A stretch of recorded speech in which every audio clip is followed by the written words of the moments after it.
वालेकुम सलाम। हमारी अर्ज़ ये है कि शाली भंजर में इतना मसला हो रहा है। हाँ। एक लड़की की डिलीवरी केस था। हाँ। लेकिन किसी ने तवज्जो नहीं हमारी तरफ दी। हाँ। इस पर बर्फ 4 फुट है।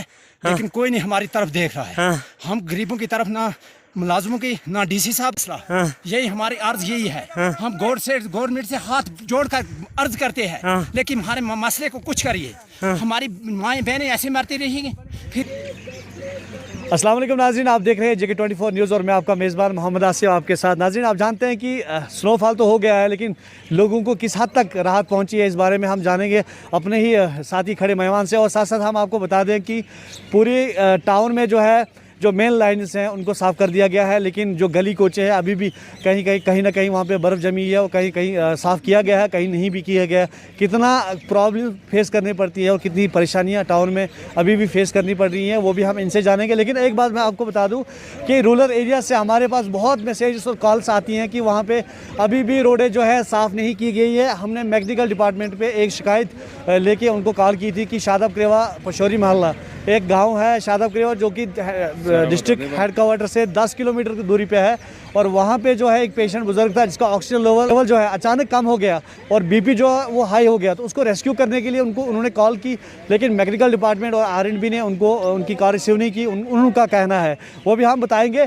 हम पहले ये सेशन स्टार्ट करने से पहले हम आपको ये दिखाना चाहते हैं कि आखिर क्या हुआ है, उसके बाद हम स्टार्ट करेंगे। कि मेरा बाप बहुत सीरियस पेशेंट था, इसलिए मैंने इनको फ़ोन महकमे वालों को फ़ोन मैंने किया, सरपंच साहब को फ़ोन किया, तहसीलदार को फ़ोन किया और इरफान साहब को फ़ोन किया उनको भी मैंने फ़ोन किया ताकि उन्होंने हमारी कोई मदद नहीं की।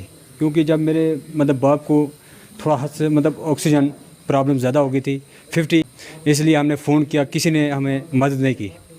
ताकि आज हमें CO साहब को हमने फ़ोन किया, उस टाइम उसी ने हमारी हेल्प की। हम शुक्रगुज़ार हैं CO साहब का जिसने हमारी हेल्प की, और उसी ने ऑक्सीजन भी भेजा, डॉक्टर साहब भी उधर उन्होंने भेजे CO साहब ने। क्योंकि हमें इनको फ़ोन किया, इन्होंने माना नहीं। हर बात इनको हमने कहा गाड़ी भेजो, JCB भेजो, इन्होंने हमारी मदद कोई नहीं की। पुलिस का हमें उनका नंबर नहीं था, फिर हम मजबूर हो गए CO साहब को कॉल करने के लिए। ताकि हमने जब इनको फ़ोन किया, क्योंकि इन्होंने हमारा कोई जवाब इन्होंने हमें नहीं दिया। पेशेंट को ऑक्सीजन की प्रॉब्लम थी। कुछ नहीं, फ़िलहाल हम शुक्रगुज़ार CO साहब के हैं जिसने हमें यहाँ हॉस्पिटल तक लाया। आप ठीक है जी, पेशेंट थोड़ा ठीक है इस टाइम। डॉक्टर देख रहे हैं पेशेंट को? जी, डॉक्टर साहब देख रहे हैं, शुक्र अल्लाह। बर्फ़ 5 फुट, लगभग 5 फुट है। फिर आर्मी ने कैसे उठाया? आर्मी वालों ने पहले हमें घर से खुद उन्होंने पेशेंट को उठाया, ऑक्सीजन लगा के और दवाई कुछ उन्होंने दी, और कंधे पे उन्होंने खुद अपने कंधे पे उठाया, हमें भी हाथ नहीं लगाने नहीं दिया। और उन्हें JCB में खुद रखा और ऑक्सीजन भी उन्होंने दिया, तो हॉस्पिटल तक हम पहुँचे। ताकि अगर आर्मी नहीं पहुँचती तो हमारा पेशेंट मर भी सकता था। हम उनसे ये कहना चाहते हैं कि हमारी कोई मदद ये नहीं करना चाहते हैं। क्या फ़ायदा है इनका क्या फ़ायदा है हमारा इनको फ़ोन करने का? ये हमारा फ़ोन रिसीव नहीं कर सकते हैं। क्या हमारे लिए इनके लिए JCB या मशीनें कुछ नहीं है? शादाब करेवा में रोड ऐसे ही पड़ी हुई है। ये कहते हैं वहाँ पे हमने रोड साफ़ की, कुछ नहीं, रोड कहाँ साफ़ किया है, बिल्कुल साफ़ नहीं किया उन्होंने। चलिए, आपने देख लिया कि किस तरह से जो अटेंडेंट उनके साथ है, उनके बेटे, उन्होंने कहा कि किस तरह से आर्मी ने रेस्क्यू किया और किसी एडमिनिस्ट्रेशन की ओर से कोई भी राहत उनको पहुँचाई नहीं गई। तो इस हवाले से हम ट्रेड फेडरेशन शोपियान के प्रेसिडेंट जो है दानिश इकबाल सोफ़ी साहब, इनसे हम जानेंगे, मज़ीद जानकारी जानेंगे कि टाउन में किस तरह की सूरत हाल अभी है। और जो स्नो लिफ्टिंग की जा रही थी पिछले कई सालों से, लिफ्ट किया जा रहा था और बटपुरा की ओर या रमबिहारा की ओर जो है स्नो लिफ्ट करके वहाँ पे डाल दी जाती थी।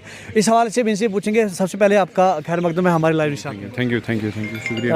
दानिश साहब, आप बताइए कि स्नो लिफ्टिंग भी नहीं हुआ है टाउन में, कितने एरियाज़ को क्लियर किया गया है और कितना एरिया अभी बाकी है? पहली बात मैं आपको कहूँ कि we are very thankful to EO साहब।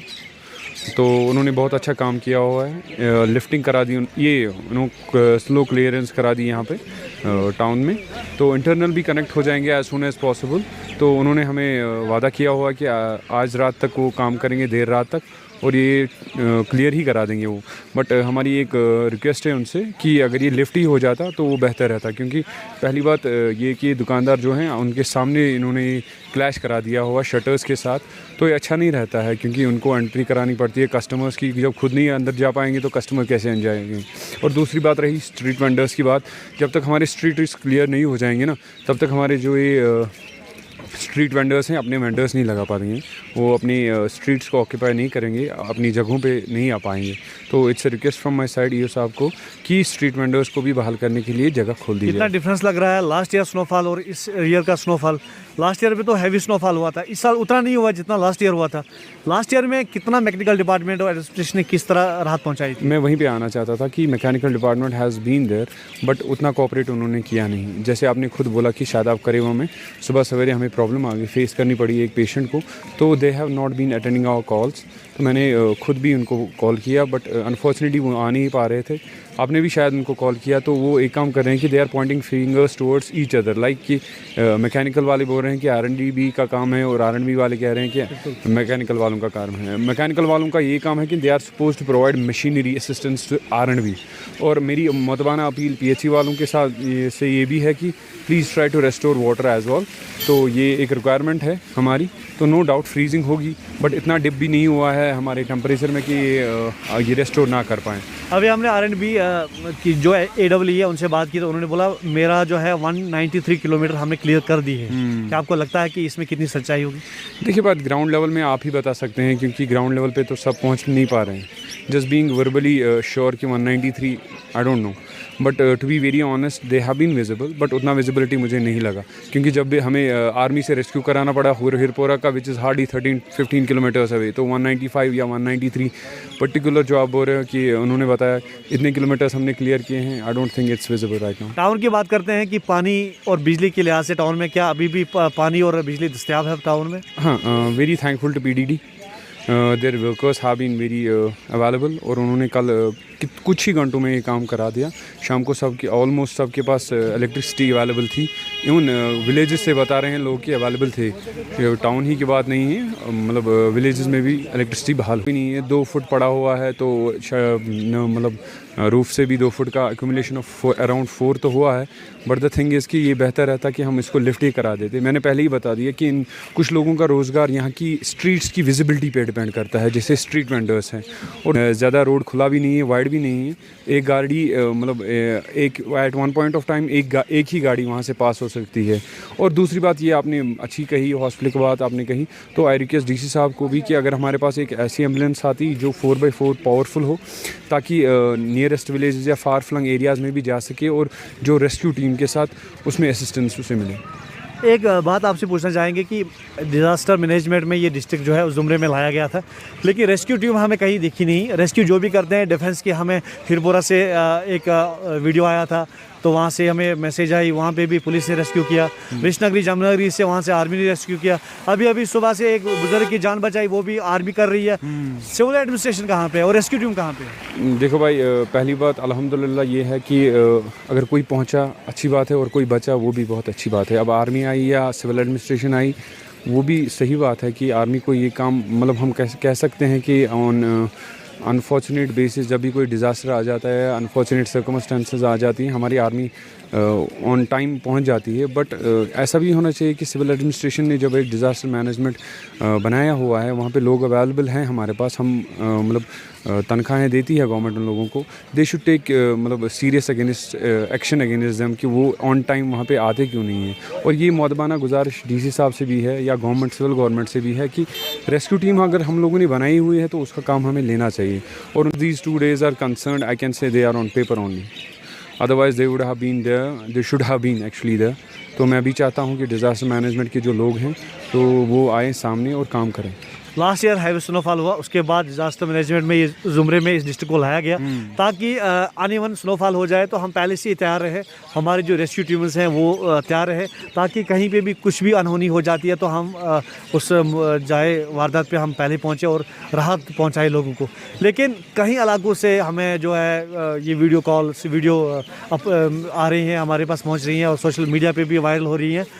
पुलिस रेस्क्यू कर रही है, आर्मी रेस्क्यू कर रही है। तो भाई इस चीज़ के लिए जवाब अगर अच्छा देना चाहे तो वो आपको गवर्नमेंट ही दे पाएगी, क्योंकि these people and this disaster management department is answerable to government only. But हम ये कह सकते हैं डिज़ास्टर मैनेजमेंट के बारे में कि गवर्नमेंट को इसमें सीरियस एक्शन लेना चाहिए, इनको विजिबिलिटी अपनी दिखानी चाहिए, क्योंकि at the end of the day we expect a lot, we expect them to be on toes. तो क्या ऐसा लग रहा है कि इनके पास मैन पावर कम है या मशीनरी कम है? They know the best. Actually machinery की बात आप करें फिर से वहीं पे आ जाती है। मैकेनिकल डिवीज़न हमारे पास है, मशीनरीज अवेलेबल हैं, तो काम में नहीं आएंगे, यूटिलाइजेशन नहीं होगी तो वो मशीनरी किस काम की। और दूसरी बात आपने कही कि मैन पावर होने के बावजूद भी अगर हमारे पास काम करने का जज्बा ना हो तो फिर वो रेस्क्यू टीम या डिपार्टमेंट ऐसे किस काम का। चलिए टाउन पे बात करते हैं, तो कितने सेटिस्फाई है म्यूनसिपलिटी के काम को लेके? हालांकि अभी जो मेन लिंक्स है, मेन जो रोड्स हैं वो साफ़ कर दिए गए हैं। अब लिफ्टिंग का जो है वो आरएनबी ने बोला था कि कमिटमेंट कि हम लिफ्ट करवाएंगे, वो अभी नहीं हुआ। लेकिन म्यूनसिपलिटी का कितना अच्छा रोल रहा इस स्नोफॉल के बाद? मुझे लगता है ग्राउंड लेवल पे मुझे मैक्सिमम म्यूनसिपल कम्युनिटी के ईओ साहब ही मिले। जो भी हायर अथॉरिटी हमारे पास मिली देखने को, वो ईओ साहब ही मिले। सुबह सवेरे भी मैंने उनको ही देखा, इन लेट आवर्स लास्ट इवनिंग, कल की बात थी, उनको ही देखा विजिबल यहाँ पे। हाँ, तो वो काम कर रहे हैं from morning till evening, even till late nights वो काम कर रहे हैं। It's highly appreciable. चलो शुक्रिया हमारे साथ बात करने के लिए।